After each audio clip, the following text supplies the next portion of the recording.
அஸ்ஸலாமு அலைக்கும் வரஹ்மத்துல்லாஹி வபரகாத்துஹு. அன்பார்ந்த அனைத்து உறவுகளுக்கும் இனிய மதிய வணக்கம். முஸ்தஸ்பா ஜாபர் ஹாஸ்பிட்டல் ஜாபரில் தற்போது நிற்கிறேன். இன்றைக்கி ரெண்டு சம்பவம் கொஞ்சம் மனசுக்கு ரொம்பவும் கவலையான சங்கடமான சம்பவம் போயிடுச்சு. அதில் ஒன்று பார்த்திங்கன்னா, குறிப்பாக என்னுடைய பாபா காலையில் நான் நியூஸ் போட்டு முடித்ததோட நியூஸ் போட்டு முடிச்சிட்டேன், ரெடி ஆகி அப்போ தான் அவங்க நான் பாத்ரூம் போயிட்டு ரெடி ஆகும். பாபா கால் பண்ணாங்க, வெளியே வரையிலுமா வண்டி எடுத்துகிட்டு நான் வரேன், எனக்கு கொஞ்சம் உடம்புக்கு முடியாமல் இருக்கு, ஹாஸ்பிட்டல் போகும் அப்படின்னு. அதுக்கு பிறகு உடனடியாக வெளியே டக்குன்னு நான் செஞ்சேன், மூஞ்சி கையை கழுவிட்டு உடனே வண்டி எடுத்துகிட்டு வெளியே வந்துட்டேன். வெளியே வண்டியை ஸ்டார்ட் பண்ண வந்தார். கொஞ்சம் இதாக தான் அசதியாக தான் இருந்தார். ஹாஸ்பிட்டலுக்கு கொண்டு வந்ததுமே ஒரு 15-20 நிமிஷம் போகும்போது ஹாஸ்பிட்டலில் அவரே கால் பண்ணார், ஹாஸ்பிட்டலில் அட்மிட் பண்ணுறாங்களாம். அப்போது நீ வேறு தூங்கியிருக்க மாட்டேன், சரி நீ வீட்டுக்கு போங்க, அப்புறமா பார்ப்போம் என்ன ஏதுன்னு பார்ப்போம். அப்போ நான் அவருடைய பையனுக்கும் கால் பண்ணி சேர்த்து சொல்லிட்டு வீட்டுக்கு வந்துட்டேன். வீட்டுக்கு வந்துட்டு அதுக்கப்புறமா ஒரு அரை ஹவர் இருக்கும், அரை ஹவர் அல்லது ஒரு ஹவர் இருக்கும். நான் நினைக்கிறேன் வண்டியில் உட்காந்து தான் இந்த வீடியோ போட்டேன். நான் உங்களுக்கு தமிழ் வீடியோ இதுக்கு முன்னாடி அந்த ப்ரெஸ் ஒருத்தர் இறந்தது அந்த சம்மந்தமான வீடியோலாம் போட்டிருந்தேன் இல்லையா, அந்த வீடியோ நான் உங்களோட வீடியோ தமிழ் வீடியோ போட்டுட்டு சிங்கள வீடியோ ரெக்கார்ட் பண்ணிகிட்டு இருக்கும்போது தான் பாபா கால் பண்ணது, இப்படி அட்மிட் பண்ண சொல்லிட்டாங்கன்னு. அப்போது அந்த விஷயம் நான் அந்த வீடியோவில் சிங்கள வீடியோவில் மென்ஷன் பண்ணியிருந்தேன், பாபா இப்படி ஹாஸ்பிட்டலில் இருக்கிறாருன்னு. தமிழ் வீடியோவில் மென்ஷன் பண்ணலை. அப்போது பாபாவை கொண்டு போய்ட்டு அட்மிட் பண்ணிவிட்டு வீட்டுக்கு போயிட்டேன். அந்த வீடியோவும் நான் ஹாஸ்பிட்டல்லேருந்து தான் ரெக்கார்ட் பண்ணது. வீட்டுக்கு போயிட்டு ஒரு அரை ஹவர் இருக்கும்போது மறுபடியும் வேலை பார்க்குற சகோதரி கதவை தட்டுறாங்க, பிரதர் இந்த மாதிரி வண்டி எடுத்துகிட்டு வாங்க, மாமாவுக்கு சோகம் இல்லை அப்படின்னு. அதுக்கப்புறம் உடனே வண்டி எடுத்துகிட்டு ஆம்புலன்ஸுக்கு கால் பண்ணுவான்னு கேட்க, இல்லை பரவாயில்ல வண்டியிலே போகலான்றாங்கன்னு சொல்லும்போது திருப்பி வண்டியில் ஏற்றி எடுத்துகிட்டு ஹாஸ்பிட்டலுக்கு வந்தது. இப்போ ஒரு பக்கம் பாபா ஒரு பக்கம் மாமா அட்மிட் ஆகியிருக்கிறாங்க. இரண்டும் சொல்லப்போனால் இந்த நாட்டில், ஏன்னா இது இந்த சந்தர்ப்பத்தில் நான் அவங்கள நினைவூட்ட வேண்டிய நேரம் அப்படின்னு சொல்லலாம். ஏன்னா அல்ஹம்துலில்லாஹ் இந்த நாட்டுக்கு இந்த நாட்டில் ஆரம்ப காலம் இந்த நாட்டை பற்றின எந்த ஒரு நாலேஜுமே இல்லை. இந்த நாட்டுடைய மொழி அப்படின்றது தெரியவே தெரியாது.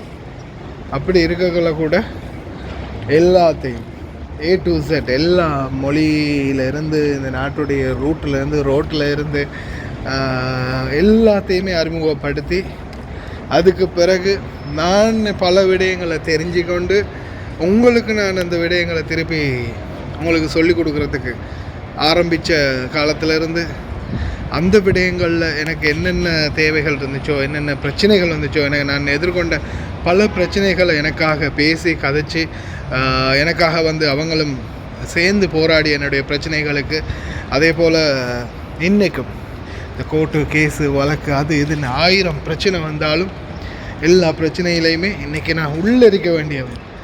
என்கிட்ட 3 கேஸு இந்த நாட்டுடைய தகவல்களை நான் வெளியிட்டிருக்கிறேன் அப்படின்ற குற்றத்தை எனக்கு எதிராக போட்டாங்க குவைத்திகள்.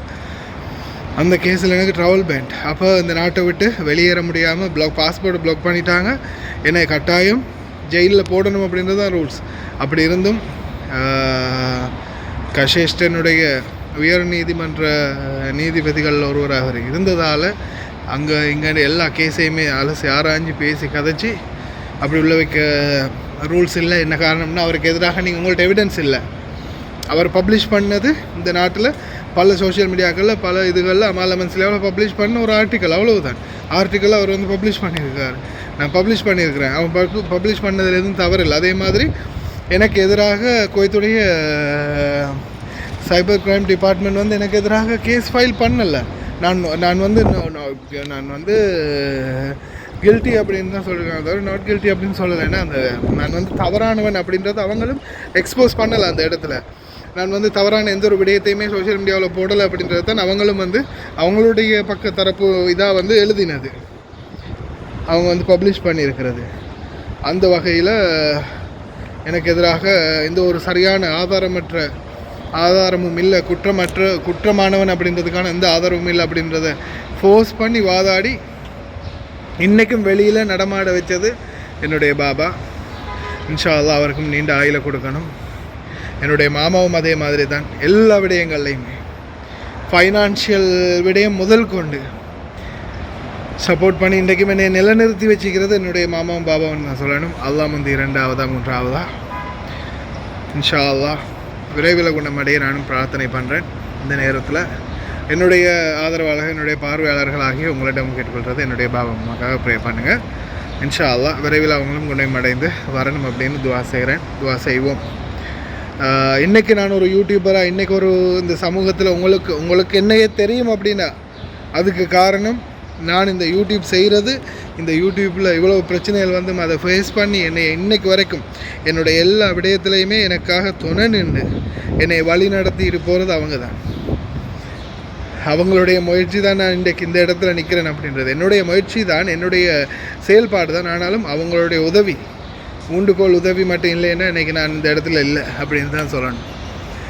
நன்றி ஒரு காலம் மறக்கக்கூடாது இல்லையா? இன்ஷா அல்லாஹ் விரைவில் குணமடையணும், எங்களுடைய ஆயுளையும் எடுத்து அவங்க இன்னும் வாழணும் அப்படின்னு நான் துவா செய்கிறேன். அஸ்ஸலாமு அலைக்கும்.